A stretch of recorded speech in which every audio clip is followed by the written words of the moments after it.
Hello, welcome. I don't know what this is going to become. I want to do something with this. This is something that I've been promising for a very long time and something that I've finally decided to sit down and do. Because, you know what? I want to rant every now and again. And this is the perfect platform to do that. So I think the first thing we need to talk about is Bethesda. And I know a lot of you are just like, oh God, no. We've already talked about Fallout. We haven't. Actually, on the channel, I haven't talked about this properly in a video. Because I've held off on it. Because I have some really negative views on it. And I don't want to be one of these people who's incredibly pessimistic.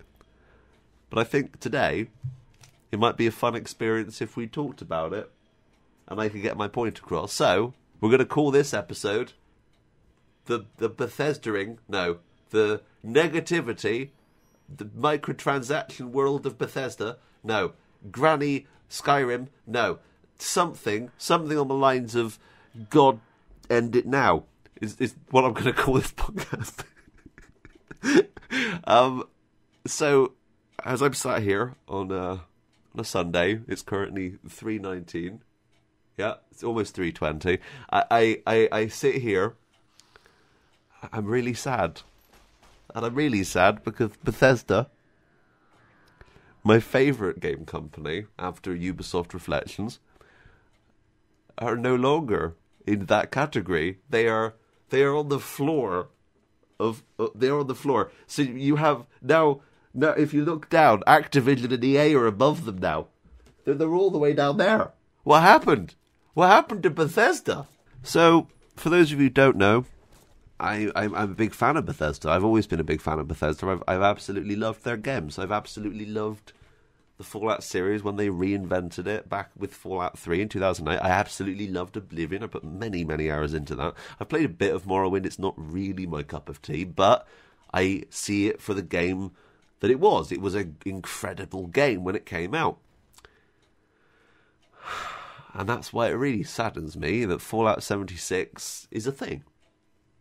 It saddens me because if this is the future of Bethesda games, and I really worry that it is, because we kind of now have confirmation that this is the way that Bethesda's going with the Elder Scrolls Blades, it is definitely depressing. And that's not a fun topic. That's not a fun but we're going to have to delve into it today. Strap in. Get your strap on. Strap in. And listen to me moan about Bethesda for however long this podcast goes on for, or whenever your battery dies on your phone, whenever you're listening to this. So, Bethesda, I want to give you a little bit of history. Fallout 3, loved. Fallout New Vegas, my favourite game of all time. That was made by Obsidian, not by Bethesda. Really pisses me off that Bethesda completely forgets that Fallout New Vegas exists. I read an interview recently that basically says that this person went to the Bethesda main studios, and there is nothing of Fallout New Vegas in that studio.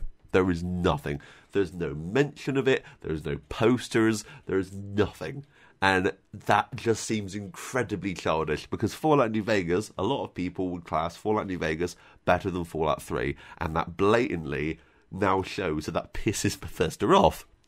And that's so childish. It's like, but this was created using your game engine. This was a piece of, this connects to your game. It should be classed as one of the games. And that's what really worries me, that if they ever did go and remaster Fallout 3, they wouldn't bother remastering Fallout New Vegas. And that is extremely sad, because Fallout New Vegas is bloody amazing. And then you have Skyrim. Love Skyrim, put many, many hours into it. I have it on my toaster. They've released it on every single console under the sun. Why haven't they released it on mobile yet? It will not be long. I bet you in the next couple of years it's going to be on mobile. And then Fallout 4 came out. I like Fallout 4 with mods. I think it's a really pretty game at times. It's one of my favourite things is the fact that there's like cinematic cameras when you're talking to people. I love that. I love that kind of stuff. And I love creating my character with mods, because the character creator isn't very good in standard Fallout 4. I think all of the Fallout games you need to mod, as well as Skyrim, just because they don't run too well normally. But yeah, I would recommend modding these games anyway. And yeah, I liked Fallout 4 for what it was. I don't think it was as immersive for me as Fallout New Vegas was. It didn't have Boone, and that was a big negative because Boone forever, love Boone. So yeah, that was Fallout 4. And then they took Fallout 4 and made it multiplayer. Now you're probably thinking, but Fallout 4 multiplayer, that sounds pretty good. I think there's actually a mod for that. Yeah, that does sound quite good if it had NPCs or any content. So at E3, I think it was last year. Was it last year? They had that big event, didn't they? They had that live stream that went on for about 2 days, and it was people getting really hyped about this new Fallout game that they were going to announce, and there was like streamers and there was birthday balloons, and there was like, oh my god, it's Fallout 3 Remastered, and I got really excited because I would like to play that game in the Fallout 4 engine. I think that would look really good. Wasn't that?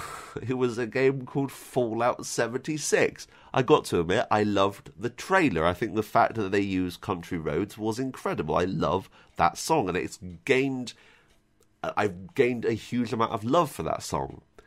I think that's the best thing to come out of Fallout 76, if I'm completely honest. And then you move forward a couple of months to E3, and then Todd Howard goes on stage, and around this time, I think Jason Schreier from Kotaku was talking about the fact that this is going to be a multiplayer game. Now, a lot of people were believing him, and I didn't want to believe him. And then, of course, Todd Howard steps up and goes, this game is a little bit different because it's multiplayer. I'm going to be honest, I cried that night. I honestly cried because I was so gutted, and it killed me that I saw all these Fallout fans in the audience like losing their shit. They were loving it. Yeah, and now these people hate the game. They're loving it, right? And I was just sat there like, fuck off. Honestly, I couldn't understand why people would like the sound of this. I play Fallout games because they're a loner experience. That's the whole point of Fallout. You are dumped into the apocalypse. You're on your own. You have to make your way through and survive. And the people you find along the way are integral to your experience. The people you meet in that wasteland are integral to your experience. Fallout 76 has no one. There is no one in that world, no NPCs. Oh, of course, people did jump out of the water. But Roxy, there are NPCs. I was like, oh, what NPCs are you talking about? There's super mutants, Roxy. There's enemies, Roxy. There's feckin' NPC traders, Roxy. I was like, oh wow, what are their names? Well, they have no names. They're robots. So the only thing you interact with is robots and super mutants. Let that be one super mutant, by the way, that you can actually fully interact with. Yes, super mutants and robots. I'm going to say right now that I had more of an interaction and more of a love for the bloody freaking noodle vendor in Diamond City than I did with any of the NPCs that are in Fallout 76. They had way more character. That character was brilliant in Fallout 4. They were absolutely fantastic. I loved that noodle vendor. So, yeah, there are no NPCs, and that killed it for me. Because this world has been created, and it's almost like they forgot something. They forgot the main core of it. I'm going to say right now, and I completely agree with Angry Joe on this, because I think he made a video after the release of the game. He and a lot of the people he talks to believe that this wasn't made by the main core Bethesda team. I believe that. I do not think that this was made by Todd Howard and his friends. I don't think that's the case. I think they had a small B team make this, and they needed to just get it out, and Todd Howard pushed it.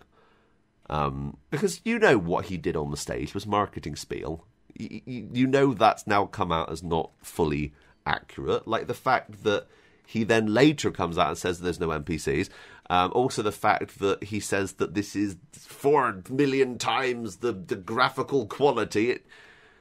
It may be in certain parts, but it definitely isn't. Marketing spiel is a big part of Bethesda now, and I don't like that. It's almost like watching... It's almost like watching, oh God, who's the guy that made Black and White? Peter Molyneux. Peter Molyneux. It's almost like him. I love Peter Molyneux just because he has the aspirations of a god, and none of them ever go anywhere. And I feel so bloody sorry for the guy. I remember he went onto stage with that amazing Connect game where you talk to this little kid. It was this kid, and he interacted with this woman, and it was insane. And I was like, my God, my mind was blown. I showed my family. I was like, look at the future. You can talk to this person inside your TV on Xbox 360 Connect. Wow. I highly recommend watching that. And then you realise, because afterwards you realise that was literally made about 10 minutes before the actual E3 press conference where they showed it. There's a whole interview with Peter Molyneux about that experience and the fact that they had to rush and make that completely scripted. None of it was real. And that was extremely sad for me. But it's all about the marketing spiel. And Bethesda has great marketing spiel because they have Todd Howard. Todd Howard is a brilliant, brilliant person. He is fantastic at what he does. And that is a detriment to Bethesda. And you're probably asking, what do I mean by that? Well, I mean the fact that people will start to believe him. It's almost like the No Man's Sky situation. When the guy was like, it's multiplayer, you can bump into your friends. You couldn't. That was a lie. But people believed in him so much that the realization afterwards was such a big impact. And I'm worried that Bethesda's going to keep having that if Todd Howard keeps lying to us. I want to give positives to Fallout 76. I want to give positives to the fact that Fallout 76 is a beautiful world. It is a full world. There is locations in that game which were designed with love. And I do not want to bring the team who created that world, the artistry and the people who designed that world, I want to give them props. Because that world is stunning. And I wish and I hope to the love of God, when mods finally come out, someone can take that world and actually use it for something. Because right now, it's a husk of what it could be. You have your quests which are led by voices on a recorder or notes. That's all you have in Fallout 76. And to the people who enjoy that kind of game, I can see why. It's one of those games you can turn your brain off and just enjoy for a few hours every night or whatever. I get that. But as a core fan of the series, and as someone who loved Fallout New Vegas, and as someone who loves RPGs, it is such a disappointment. This was touted as being a survival game, and it's a joke in comparison to even the Fallout 4 survival mode that was released. It's not. It's just not. And that is extremely, extremely sad. I remember when this was, of course, announced, I went on Twitter and I was extremely pessimistic about Fallout 76. I was angry. I was so angry. And looking back on it now, some of it was justified, some of it wasn't. And I will say that. But when you're in the moment, of course, everything is worse than it could ever be. Everything kind of grows and everything kind of makes itself worse than it should be. My opinion on it then was this is going to become a microtransaction hell. And people kept telling me, no, it isn't. Look, they kept sending me Pete Hines' tweet. And if you don't know who he is, he's basically a big part of the marketing team at Bethesda. He's like the face. Apart from Todd Howard, he's like the next face of Bethesda. And he very funnily went on holiday soon after the backlash started happening. He just disappeared. But I remember he went on Twitter. He was getting quite angry with people. He was like, no, this is not going to have microtransactions. And there was the whole thing about if there is, it's going to be cosmetic only.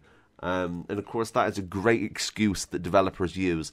And it's maybe not even the developers, but it's mainly the publishers in this aspect. And I want to quickly bring that up. People have been recently saying that it's ZeniMax, because I had a bit of a rant on Twitter, at A Sexy Biscuit if you want to follow me. I had a bit of a rant on Twitter about this, and I put down Bethesda. I told them what I thought of them, if I'm honest. And people were like, but it's ZeniMax that's the issue. They're the ones that are pushing these microtransactions on to Bethesda. ZeniMax would be nothing without Bethesda. They publish and help make all of their games. They wouldn't be anything without Bethesda. So Bethesda, I think, would be more than powerful enough to turn around and say, we don't want to fuck over our fans. We don't want to screw over the people who support us. And they would be able to do that. I bloody bet you they'd be able to do that. But they haven't got any integrity left. And that's shown by what we're going to look at in a minute, Elder Scrolls Blades. So there you have Fallout 76 with its cosmetics. Now the cosmetics are an absolute joke. They basically just took costumes and things that already existed in Fallout 4 and now are charging money for them in Fallout 76. They are charging £20 for paint for your armour. Want some white paint? Do you want some white paint for your power armor? £20, please. Todd Howard literally jumps out of the screen and goes, "That'd be 20 quid." It pisses me off so much, and this is a perfect example of why mods aren't a thing. Because if there were mods in this game, it's nothing to do with the stability of the multiplayer. It's nothing to do with the fact that people could just cheat and hack or whatever. No, that's not the real point. The point is, if there were mods, none of these cosmetic microtransactions would be bought because no one would be buying them because modders would have just created them for free. The Atomic Shop would be dead if it was for modders. Modders would absolutely kill it. So, the sooner the better, if you get mods in, the better. But I don't think it's going to happen, if I'm honest. I really don't.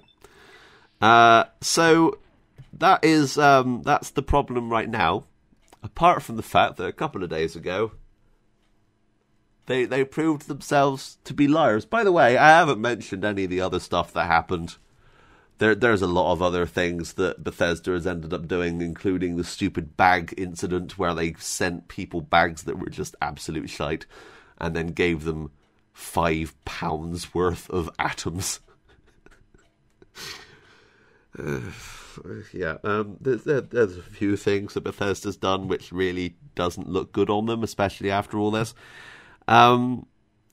Recently, they announced that they were going to be adding an item into the game that already existed in other Fallouts. There's a little game called Fallout New Vegas, that was it. Yeah, repair kits. That was a thing.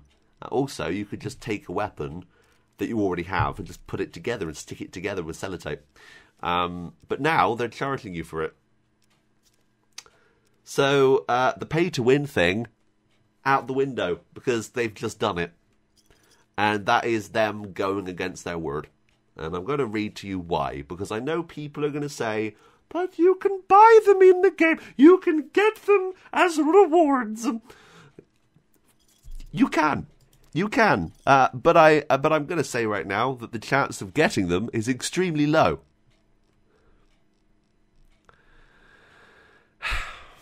So they're coming in two different options. They're coming in the fact that you can get 100% repair for your weapon that you use it on, or you can get 150% repair.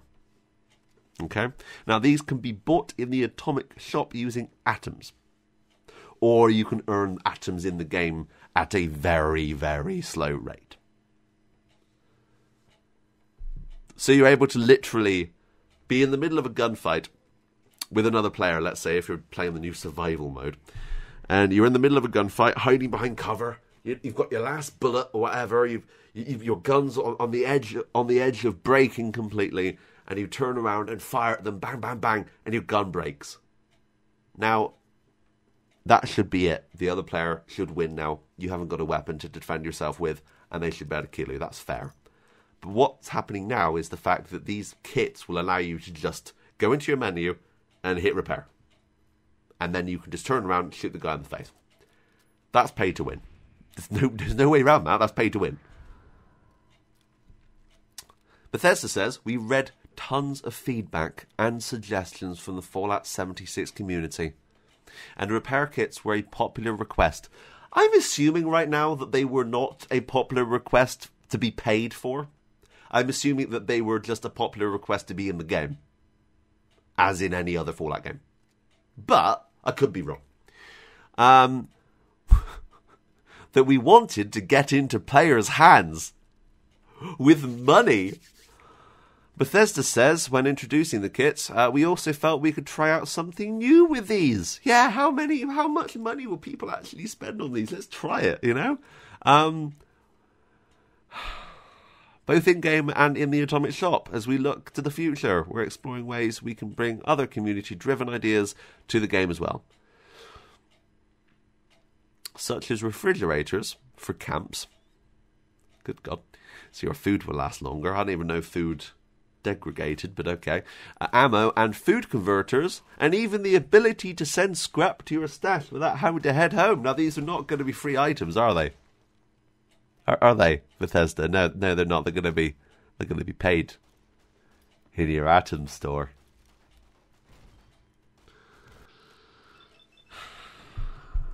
I thought that Bethesda would be a safe place from these microtransaction pieces of crap until Fallout Shelter came out, and then I realised, that they're starting down that slippery slope, and now they've done it. They did it. The Bethesda did it. They've done it. It's just extremely sad. As someone says, r/Ender says, these repair kits qualify. That kind of business model makes sense for a free-to-play game. But I've paid full price for Fallout 76. Why do I need to buy stuff again?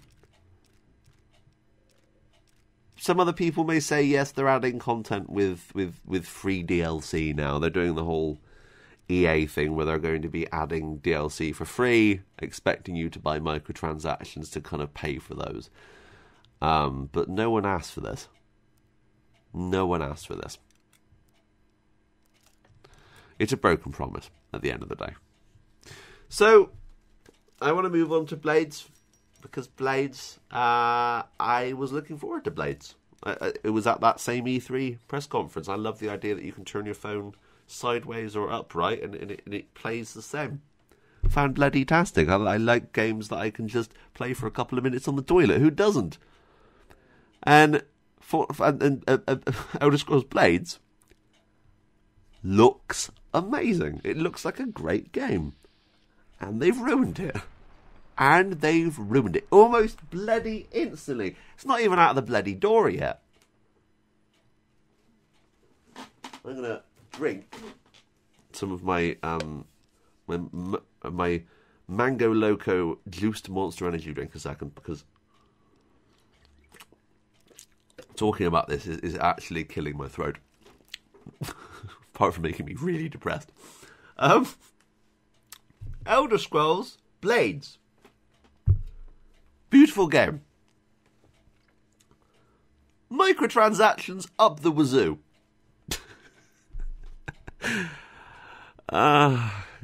God. Okay. Let's talk about this. So, apart from the fact that I don't really like the combat in the game, it's a good example of a mobile game that uses the touchscreen would have to be that iPhone game from way back in the day. The one I think was one of the most pretty iPhone games that tested out the Unreal Engine. And it was like this night, and every time you'd go through, every time you died, your next generation would continue. Those games were fantastic, and they did combat really well. It would kind of be like a parry and block situation, and you need to take your time on attacks. Kind of like Dark Souls mobile, I suppose. That's probably the closest I could kind of relate this to. And those games were really cool, and I thought that Elder Scrolls Blades was kind of going to be the same thing. But after playing a bit of it, it's not. The combat is literally just swipe. It's just that there's no beauty to it. It's just the combat's pretty shite. World design, bloody beautiful, lovely. I love it. It looks like Skyrim on mobile, which I still don't know why isn't a thing. But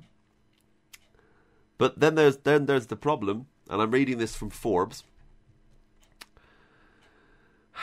This is from the writer, and I'll give you the name of the writer. So this is from Paul Tassi, and he says, I like the leveling and the skill tree process of the game, which is sure more shallow than the real Elder Scrolls games, but not bad for a stripped-down version. Yeah, I kind of expected that, if I'm honest.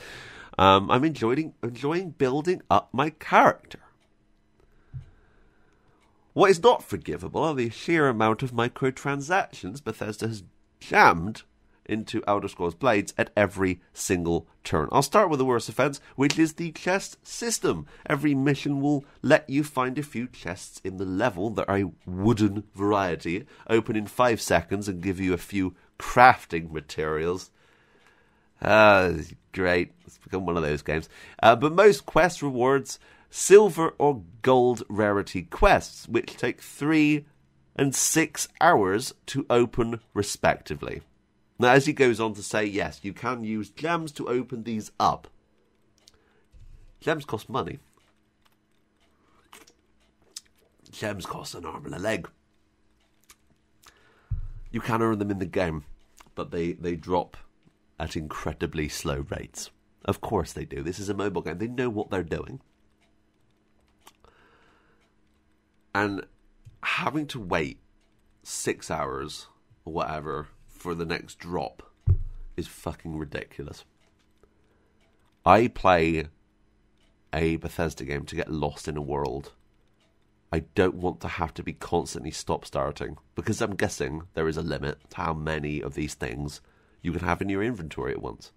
So you're not going to be able to have like multiple opening at once. You're going to have them one by one. So you aren't going to be able to like go just keep playing and keep playing and keep playing, because you won't have enough room to fit the next chest in. And that is a complete... That goes against everything that a Bethesda game should be. You should be able to explore for hours. Take your time and explore everything and go at your own pace. And this is constant stop-start. And the fact that you need these items to continue in the game. These items are better level than the ones you have, and the story missions actually get harder to the point where you can't continue unless you've opened these chests. This has resulted in a situation where in barely a day I have 3 gold chests and 13 silver chests waiting to be opened. And you can only do one at a time, as I said. If I time everything to the minute, that's 57 hours straight of chest opening to see what my actual rewards have been from these missions.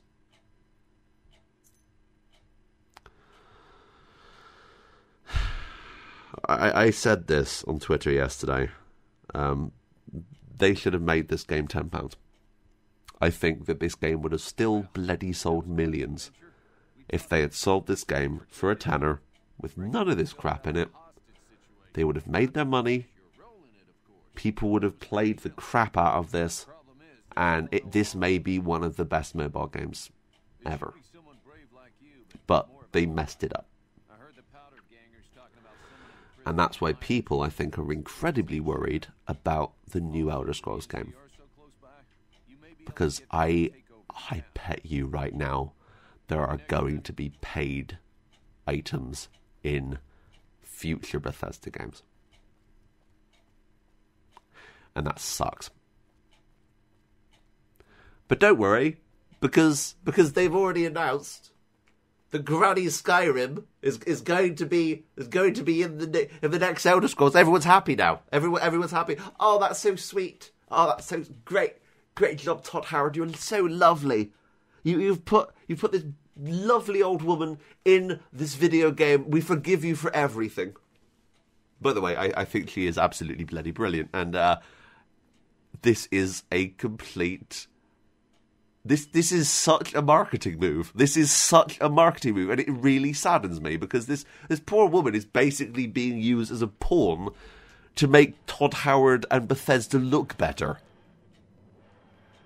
When this hand's over here with Bethesda saying about Granny Skyrim, oh, look how lovely we are. Over here, they're charging you an arm and a leg for bloody microtransactions. They've released Fallout 76. Fallout 76 still has bugs. It has everything else. But no one's looking at that. Everyone's looking over here at Nanny Skyrim. If anyone from Bethesda watches this, the people who make the games, you're brilliant. You're bloody brilliant. It's the marketing. It's the people who head your company that are the issue. And unfortunately, Todd Howard lies under that because he has a big say on a lot of this stuff. And for a long time, I believed he was a genuine person, and it slightly worries me that he has just gone against everyone. And that is really, really sad. That's my opinion. Fallout 76 and the Elder Scrolls Blades. And that's my first podcast. I hope you guys enjoyed this rant. I don't know if every episode is going to be a rant, but there you have it. And that's my opinion on all of this. Next episode, we'll talk about the Epic Store. God. Please no. I don't know. We're going to see anyway. I hope you guys have enjoyed. If you did, make sure to comment down below and tell me. Anyway, thanks for listening. And until next time, that's me out. Bye, guys.